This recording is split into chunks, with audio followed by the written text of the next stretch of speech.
Iran మీద యుద్ధం చేసే ఓపిక స్తోమత ఉంది అమెరికాకి, ఏం ప్రాబ్లం లేదు, ఓపిక లేదు ట్రంప్కి, అంతే. అదే అమెరికా తలుచుకుంటే 5 ఏళ్ళేంటి 10 ఏళ్ళేంటి 20 ఏళ్ళు ఆఫ్ఘనిస్తాన్లో చేయలేదా, అలా చేస్తుంది. కానీ ట్రంప్ అనేటటువంటి వాడి దగ్గర కమిట్మెంట్ లేదు, దెన్ అలాగ నడిచిపోతుంది. ఇప్పుడు తాజాగా పాకిస్తాన్ మధ్యవర్తిత్వం పదే పదే మాట్లాడుతున్న మనోళ్ళు కూడా పాకిస్తాన్ మధ్యవర్తిత్వం మనం ఎందుకు చేత కావట్లేదు లాంటి డైలాగులు కూడా వాడుతున్నాడు.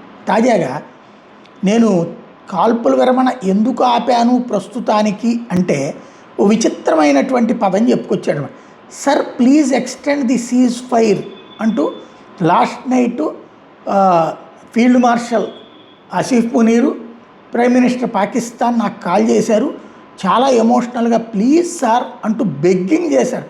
Practically begging with folded hands, చేతులు ముడుచుకుని దండం పెడతా, అయ్యా కొన్ని రోజులు కాల్పుల విరమణ చేయమని అనగానే చేశాడంట. అంత సీన్ ఉందా? వాళ్ళు దండాలు పెడతారు, వాళ్ళకేం పోయేదే ఉంది. కానీ ఇక్కడ వీడికి ఉండాలి కదా సెన్సు.